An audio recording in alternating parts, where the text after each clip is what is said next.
ঘুরতে ঘুরতে বিকেলবেলা চলে আসছি নদীর পাড়ে। এই যে নদীর পাড়ের প্রকৃতি পরিবেশ, দ্যাটস ন্যাচারাল ভিউ দেখেন। আমার অনুভূতি মানে এটা আমি বুঝাইতে পারবো না।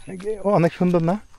কি যে সুন্দর, কি বাদাম প্রকৃতির হয়েছে। সাথে আমার এই চর আসলে পরে হ্যাঁ, আমার প্রকৃতির সাথে মিশে যায়, মানে মনটা শান্ত হয়ে যায় না? শান্ত মানে কি নাটক আছে না, হ্যাঁ। এই নাটকগুলি করছিল মানে ময়না। আসসালামু আলাইকুম। এখন বেলা বাজে হচ্ছে কয়টা দেখি, 3টা। তো 3টা বাজে আপনাদের সাথে যুক্ত হয়ে গেলাম।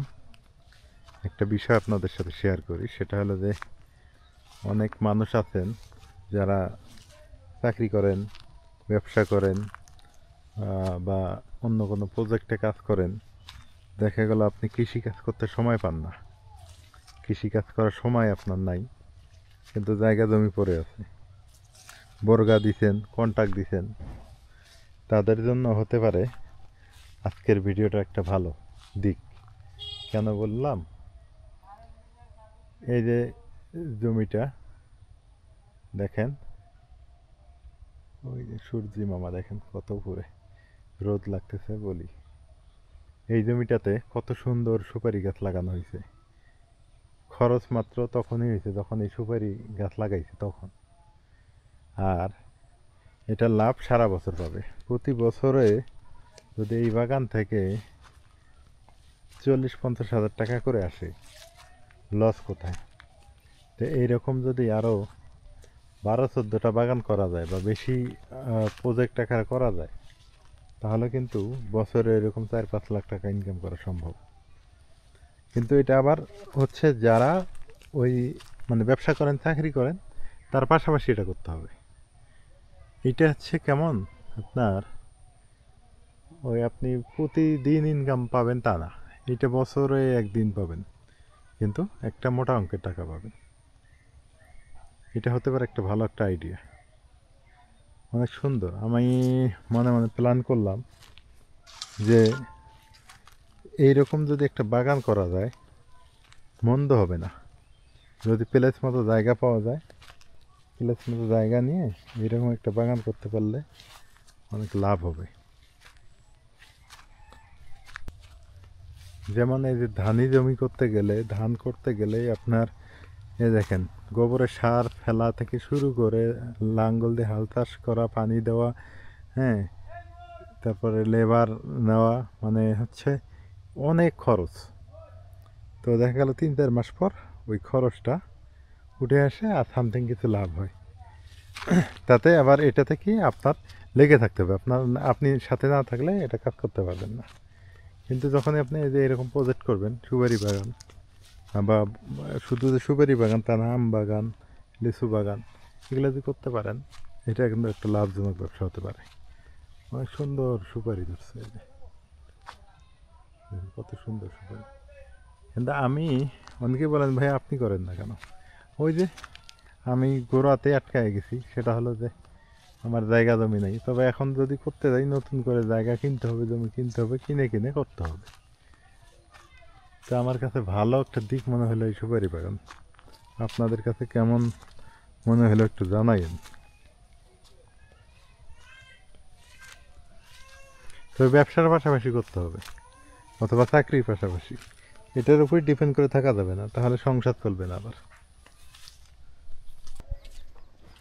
বাংলাদেশের যে ওয়েদার, বাংলাদেশের যে আবহাওয়া, এই আবহাওয়া অনুকূল আবহাওয়া আমি মনে করি। এই আবহাওয়াতে সুপারি গাছ যে কোনো জায়গাতে হয়, আর যে কোনো বাগান করা এটা কিন্তু ভালো। হ্যাঁ, কত সুন্দর ওয়েদার।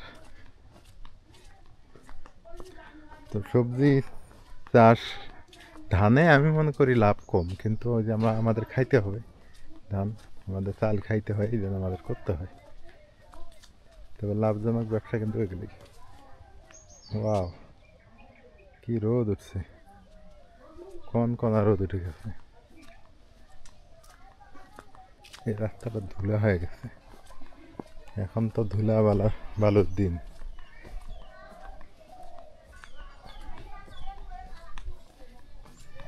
ধান কাটাকাটি শুরু হয়ে গেছে মানুষের। আগে আনন্দ ছিল এই সময়টা বেশি, এখনো আছে, কিন্তু অতটা না, আগে বেশি আনন্দ ছিল এই ধান কাটাকাটির সময়।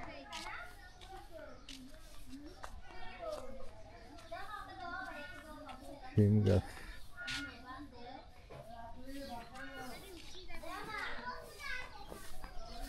এই যে রাস্তা ব্লক করে কাজ করা, এটা কিন্তু ভালো লাগে না আমার, দেখতে খারাপ লাগে। এই যে এইদিক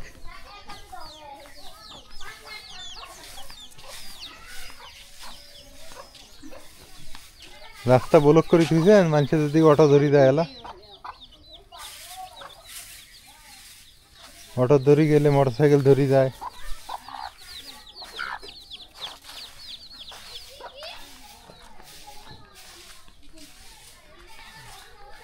বাজারে আসলাম হাঁটতে হাঁটতে।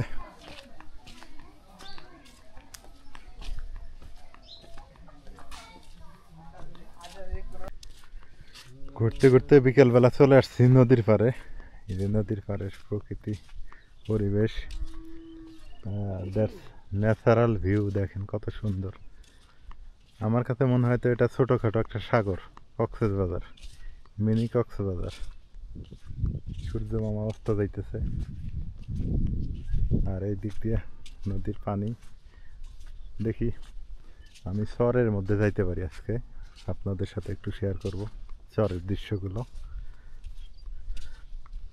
আমার অনুভূতি মানে বুঝাইতে পারবো না।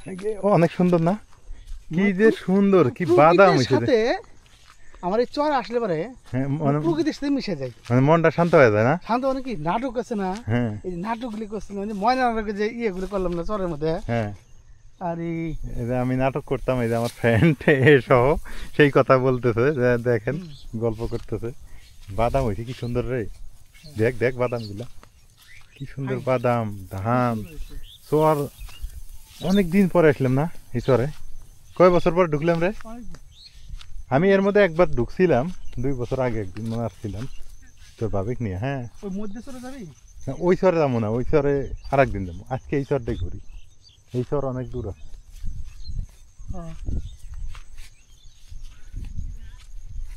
চরে যদি খালি এই জায়গায় পানি না উঠতো, হ্যাঁ, কারেন্ট যদি থাকতো, একদম সৌন্দর্য থাকতো না।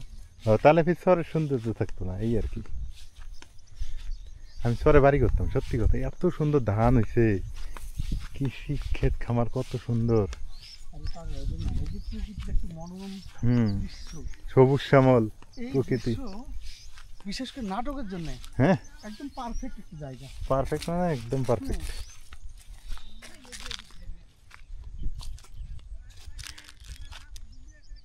কত সুন্দর জায়গা, হ্যাঁ, মনে প্রকৃতির সাথে মিশে যায়, এরকম অনুভূতি জন্মে। সেই সুন্দর চর, চরের জীবন।